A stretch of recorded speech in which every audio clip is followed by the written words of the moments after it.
भाई हिमाचल प्रदेश में तीर्थन वैली घुमा दे यार। जी बिल्कुल घुमा देते हैं। जिन लोगों को नहीं पता उन्हें मैं बता दूं कि जून 2022 से मेरा जो बेस है काम करने का सारा वो तीर्थन वैली बना हुआ है हिमाचल प्रदेश में। तो मैं पिछले 7-8 महीने से तीर्थन वैली में ही हूँ और मैंने वैली को एक अलग तरीके से एक्सप्लोर करके देखा है पिछले 7-8 महीनों में और काफ़ी नई चीज़ें पता चली हैं। वो नई चीज़ें क्या क्या है इसके बारे में एक हम अलग से एपिसोड बनाएंगे क्योंकि पहले बेसिक आइटनरी पता होनी चाहिए। तो इस एपिसोड में हम बात करेंगे कि तीर्थन वैली अगर आप घूमने जाते हो हिमाचल प्रदेश में तो आपकी बेसिक आइटनरी क्या रहती है। Hey guys and girls, this is your host Rushil. Welcome to another episode of Travel with RV Show.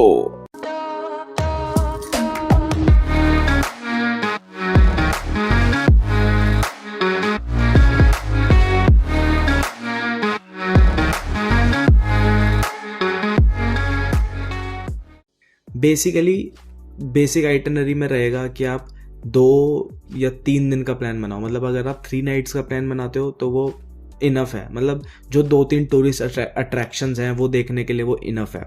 तो स्टार्ट करते हैं। फॉर एग्जांपल आप फ्राइडे नाइट को दिल्ली से निकले या फिर चंडीगढ़ से निकले और सुबह आप तीर्थन वैली पहुंच गए। अब तीर्थन वैली डायरेक्ट कोई वॉल्वो नहीं जाती तो आपको ऑट तक की वॉल्वो करनी पड़ेगी और वहाँ से लोकल टैक्सी या फिर लोकल ट्रांसपोर्टेशन यूज़ करके तीर्थन वैली जाना होगा। और अगर आप अपने ही ट्रांसपोर्टेशन से जा रहे हो तो फिर कोई इशू ही नहीं है, आप डायरेक्ट तीर्थन वैली पहुँचो। अब पहुँचने के बाद फॉर एग्जांपल आप 11-12 बजे तक पहुँच गए, 11 बजे तक पहुँच गए, आपने थोड़ा सा रेस्ट किया, लंच टाइम तक थोड़ा सा आराम किया, लंच किया और आप शाम को या दोपहर को 2-2:30 बजे के बाद छोई वाटरफॉल के ट्रैक के लिए चले गए। अब छोई वाटरफॉल का जो ट्रैक है वो बहुत छोटा सा ट्रैक है, 1 किलोमीटर का है मुश्किल से। और अगर आप अच्छे ट्रैकर हो तो आपको 20 से 25 मिनट लगेंगे। अगर आप थोड़ा धीरे धीरे भी चलते हो या ट्रैकिंग नहीं करते बिल्कुल भी तो भी आप 40 मिनट्स में मैक्सिमम एक साइड कवर कर लोगे। छोई वाटरफॉल बहुत अच्छा फॉल है, अच्छी हाइट से गिरता है और अगर आप थोड़ा सा मॉनसून के टाइम में जाओगे या मॉनसून के हल्का सा बाद में जाओगे तो यार उसका खतरनाक फ्लो रखा होता है, मतलब मज़ा आ जाता है देख के। तो इसमें निकल जाएगा आपका पहला दिन। अपना वापस आओ, होटल में स्टे करो, डिनर करके सेकेंड डे आप निकलो जलोड़ी पास के लिए। तीर्थन वैली से जलोड़ी पास जाने में अराउंड 1.5 घंटे से 1.25 घंटा लगता है डिपेंडिंग अपॉन द ट्रैफिक कि रास्ते में आपको ट्रैफिक मिल रहा है या नहीं मिल रहा। तो आप तीर्थन वैली से निकलो, 1.5-1.25 घंटे में जलोड़ी पास पहुंचो। अब जो एक्चुअल टाइमिंग होनी चाहिए आपकी निकलने की वो होनी चाहिए तीर्थन वैली से 9 बजे तक कि आप मैक्सिमम 9 बजे तक निकल जाओ ताकि आपका जलोड़ी पास पे कोई टाइम वेस्ट ना हो। जलोड़ी पास पहुंचो, जलोड़ी पास तक गाड़ी जाती है और उसके बाद जलोड़ी पास से ट्रैक स्टार्ट होता है एक सरोलसर लेक का और सरोलसर लेक के रास्ते में ही एक डाइवर्जन ऊपर जाता है हाइट पकड़ के पहाड़ पे। वहां से आता है 360 डिग्री व्यू पॉइंट। 80% लोग, पहले 90 प्लस था लेकिन अब काफी लोगों को पता चल गया है, लेकिन अभी भी 80% लोग उस 360 डिग्री व्यू पॉइंट पे नहीं जाते, वो सिर्फ सरोलसर लेक घूम के आ जाते हैं।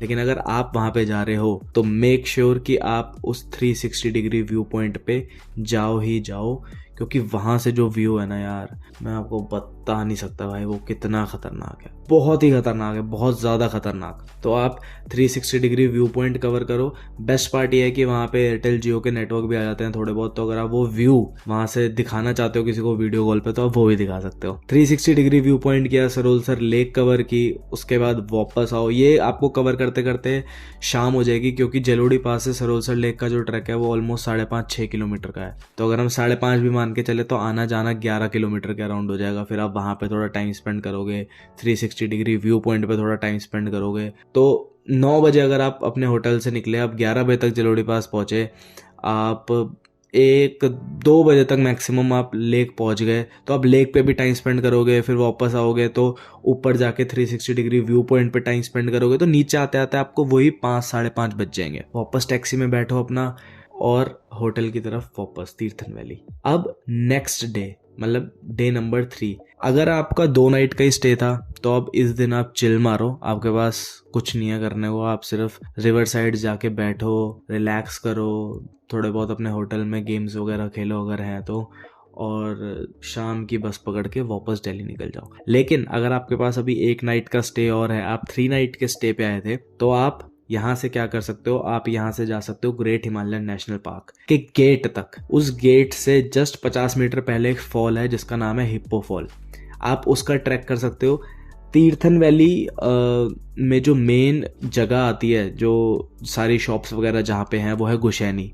गुशैनी से ग्रेट हिमालयन नेशनल पार्क का जो ट्रैक है वो 10 किलोमीटर का है। थोड़ा सा आगे तक ऑफ बीट है, तो अगर आपको कोई टैक्सी मिल जाए या फिर अगर आपके पास अपनी गाड़ी है तो आप लगभग 3-3.5 किलोमीटर जो है वो गाड़ी से कवर कर सकते हो। वहाँ पे अपनी गाड़ी पार्क करो, तब भी आपको 7 किलोमीटर के आसपास का तो ट्रैक करना ही पड़ेगा वन साइड। तो आप हिप्पो फॉल तक जाओ। उस फॉल का नाम हिप्पो फॉल इसलिए है क्योंकि जहाँ वो फॉल लैंड कर रहा है ना, वहाँ पे एक पत्थर है और वो पत्थर एक लेटे हुए हिप्पो की शेप में है, इसलिए उस फॉल का नाम हिप्पो फॉल है। तो आप अगर टाइम से सुबह 9 बजे निकल गए तो आप 7 किलोमीटर का ट्रैक जाना और 7 किलोमीटर का ट्रैक आना, ये करते करते आपको शाम के 6-6:30 बज जाएंगे बहुत आराम से। वापस आओ, होटल में स्टे करो। नेक्स्ट दिन अब अपना आप आराम से चिल मारो, रिवर साइड जाके बैठो, आप भी रिलैक्स करो, नेचर के मजे लो, रिवर के मजे लो, बस। क्योंकि अब इसके आगे हाफ डे में कुछ नहीं हो सकता। आपको जितना घूमना था वो आप पिछले 3 दिन में घूम चुके हो।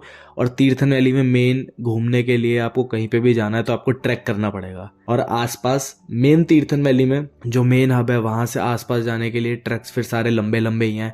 शॉर्ट ट्रैक्स अब हुए नहीं, जितने हो सकते थे वो मैंने आपको बता दिए। तो रिलैक्स करो। दोपहर मतलब आपको अगर दिल्ली सुबह 8 बजे पहुंचना है तो आप रात को 8 बजे की बस पकड़ो, शाम को 6 बजे वैली से निकल जाओ टैक्सी करके, 8 बजे तक 7-8 बजे तक ऑट पहुंचो, अपनी बस पकड़ो और सुबह 7-8 बजे तक आप दिल्ली पहुंच जाओगे। तो ये थी एक शॉर्ट आइटिनरी कि आप तीर्थन वैली अगर जाते हो तो आप किस तरीके से कवर कर सकते हो प्लेसेस को। 2 नाइट्स हैं तो ग्रेट हिमालयन नेशनल पार्क वाला पार्ट छोड़ देना, और अगर 3 नाइट्स है तो आप उसे भी कवर कर सकते हो। Let me know in the comments की और कौन सी ऐसी डेस्टिनेशन है जिसके बारे में आप जानना चाहते हो, जिसकी आइटिनरी आप चाहते हो कि मैं आपको प्रोवाइड करूं, तो मैं ज़रूर उसके बारे में बताऊंगा। आज के लिए इतना ही, मिलते हैं नेक्स्ट एपिसोड में। Bye bye. Hey everyone, thank you so much for tuning in. If you enjoyed this episode, don't forget to hit the follow or subscribe button. It will mean a lot to me. If you have any feedbacks, do let me know and I will meet you in next episode. Till then, bye bye and take care.